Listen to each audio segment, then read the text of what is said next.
মাজার বলতে ইসলামে কোনো জিনিস নাই, এটা হলো ধর্ম ব্যবসার একটা মাধ্যম। দিনদার মানুষের কবরস্থান সবগুলো কবরস্থান। কবরের উপরে ঘর বানানো, অনেকে মনে করে কবর ঘর বানানোর ব্যাপারে মানে আপনি কথা বলা মানে আল্লাহর ওলির ব্যাপারে কথা বলা। আল্লাহর ওলির সাথে ঘর বানানোর কোনো সম্পর্ক। দিনদার মানুষ, ভালো মানুষ যারা, আমরা সবাইকে মহব্বত করি, কিন্তু মহব্বত করি বলে তার ঘর কবরের উপরে ঘর বানাইতে হবে, এটা ইসলামে নাই। আর বড় দলিল, এই শিরিককারীদের বড় দলিল বলে যে আল্লাহ রসুলের কবরের উপরে তো আছে। তা আল্লাহ রসুলের কবরের উপরে কি আল্লাহ রসুল বানাইছেন? সাহাবীরা বানাইছেন, তাবেঈনরা বানাইছেন। 600 বছর পর্যন্ত নবী সাল্লাল্লাহু আলাইহি ওয়াসাল্লামের কবরের উপরে কিছুই ছিল না, কোনো ঘর বানানো। নবী সাল্লাল্লাহু আলাইহি ওয়াসাল্লামের কবরটা এমনি ঘরের মধ্যে দেওয়া হয়েছে, আম্মা জান আয়েশার ঘরে দেওয়া হয়েছে। তারপরে এই ঘর যখন মানে ভেঙে গেছে, নতুন করে এখানে আর কিছু দেওয়া হয়নি।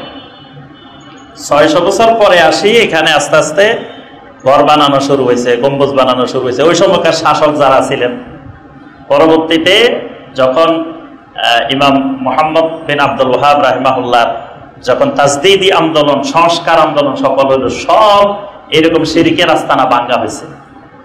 তো শেষ পর্যন্ত নবী সাল্লাল্লাহু আলাইহি ওয়াসাল্লামের কবরের উপরে এই ঘরগুলো, গম্বুজগুলো ভাঙবে কিনা এটা নিয়ে যখন ওলামায়ে কেরাম বসছেন, তখন দেখছেন যে এটাও ভাঙা জরুরি, কিন্তু এটা ভাঙলে সারা বিশ্বের মুসলিমদের মধ্যে একটা বিরূপ প্রতিক্রিয়া হতে পারে। এমনিই তাদের নামে সারা দুনিয়াতে অপপ্রচার শুরু হয়ে গেছে, ওয়াহাবিরা এই করছে, এই করছে, সেই করছে। এখন যদি আল্লাহ রসুল সাল্লাল্লাহু আলাইহি ওয়াসাল্লামের কবরের উপরে এগুলো ভেঙে ফেলায়, তখন বলবে যে দেখো রাসূলের কবরকেও এরা রক্ষা করে নাই। এই কারণে তারা এখানে গিয়ে থেমে গেছেন, এটাকে ভাঙেন। এটা না ভাঙার কারণে, এটা থাকার কারণে এই মাজার পূজারী যারা শিরিককারী, এই মুশরিকদের দলিল হয়ে গেছে কয় আল্লাহ রসুলের কবরের উপর। আল্লাহ রসুলের বিষয় আর তোমাদের বিষয় আকাশ পাতাল পার্থক্য আছে।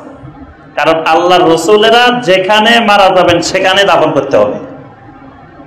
নবীরা, যত নবী, নবী সাল্লাল্লাহু আলাইহি ওয়াসাল্লাম মা কুবিদা নাবিয়্যুন, যত নবী রূহ কবজ হবে যেখানে, ওই জায়গাটার মধ্যেই তার কবর হবে, তাকে স্থানান্তর করা যাবে না। মানে নবী সাল্লাল্লাহু আলাইহি ওয়াসাল্লামের কবর কোথায় দিবেন? কেউ বলতেছিল মিম্বারের কাছে দিবেন, কেউ বলতেছেন যে রাউদাতুম মির রিয়াদিল জান্নাহ বলছে আল্লাহ রসুল এখানে দিবেন, কেউ বলছেন বাকি কবরস্থানে দিবেন। পরবর্তীতে আবু বকর রাদিয়াল্লাহু তাআলা এসে হাদিস বললেন যে আমি আল্লাহ রাসূল সাল্লাল্লাহু আলাইহি ওয়াসাল্লামকে বলতে শুনছি আল্লাহর নবীরা যেখানে মারা যাবেন সেখানেই তাকে দাফন করতে হবে। তখন সিদ্ধান্ত হয়েছে যে আম্মা জান আয়েশার ঘরে যেখানে নবী সাল্লাল্লাহু আলাইহি ওয়াসাল্লাম ওফাত হয়েছে সেখানেই দাফন করা হবে।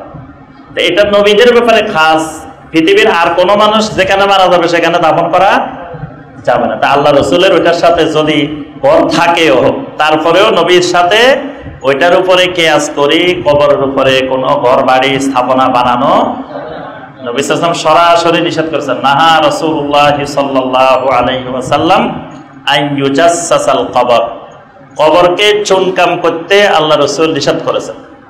ওয়া আন ইউবনা আলাইহি, কবরের উপরে কোনো ঘর বাড়ি স্থাপনা বানাইতে নবী সাল্লাল্লাহু আলাইহি ওয়াসাল্লাম নিষেধ করেছেন। এটা নবী সাল্লাল্লাহু আলাইহি ওয়াসাল্লামের নিষেধাজ্ঞা। আর এটা বানানো হয় শুধুমাত্র ব্যবসার উদ্দেশ্যে, ব্যবসা না থাকলে কিন্তু এটা বানাইতো না।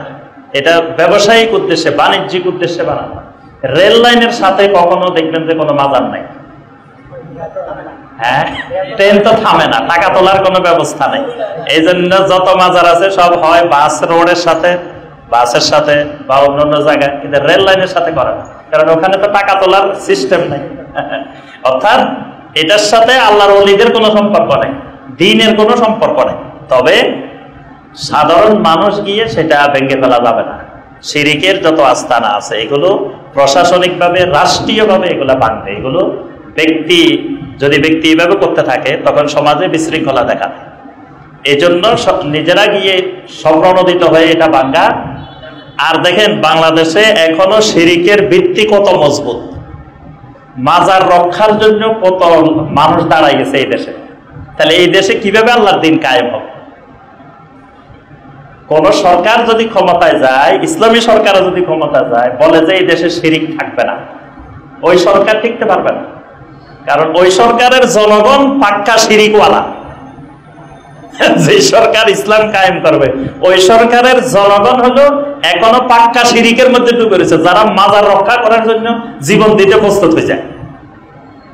যে সমাজে এত বড় বড় পাক্কা মুশরিক, আরো সাধারণ মানুষ না, আলেম ওলামারা মাজার রক্ষা করার জন্য রাস্তায় নামে, তাহলে ওই সমাজে যতক্ষণ পর্যন্ত না শিরিক বিরোধী দাওয়াত, তাওহীদের দাওয়াত প্রতিষ্ঠিত না হবে ততক্ষণ পর্যন্ত ওই সমাজে আল্লাহর দ্বীন কায়েম হওয়া অসম্ভব।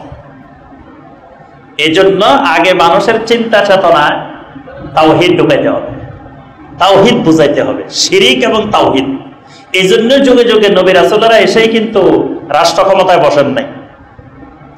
নবী রাসূলদেরকে রাষ্ট্র ক্ষমতায় বসাইতে চাইছেন, আপনারা আল্লাহ রাসূলকে প্রস্তাব দিচ্ছেন না, আপনি যদি ক্ষমতা চান আপনারা ক্ষমতা দিয়ে দিই। আল্লাহ রাসূল বলতে পারতেন আমি বসি এবার তাওহীদ কায়েম করে ফেলি।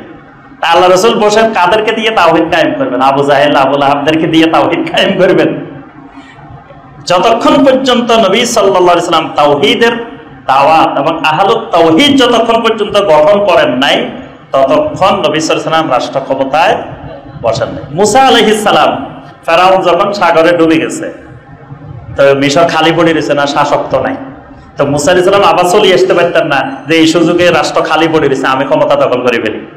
মুসা আলাইহিস সালামের জন্য কত বড় সুযোগ ছিল না? ফেরাউন মরে গেছে, ফেরাউন নাই, তো তার অর্থ কি রাষ্ট্র খালি পড়ে রয়েছে? কিন্তু মুসা আলাইহিস সালাম আসেন নাই। অর্থাৎ যতক্ষণ পর্যন্ত সমাজে তাওহীদের দাওয়াত বেগবান না হবে, মানুষের মধ্যে শিরিকের কনসেপ্ট, কুফরের কনসেপ্ট, তাওহীদের কনসেপ্ট পরিষ্কার না হবে ততক্ষণ পর্যন্ত ইসলামের নামে ক্ষমতায় যাওয়া যাবে কিন্তু আল্লাহর দ্বীন কায়েম করা যাবে। কারণ কাদের উপরে দ্বীন কায়েম? যারা তাওহীদ বুঝে না, যারা শিরিক বুঝে না, শিরিকের পক্ষে যারা দাঁড়াই যায়।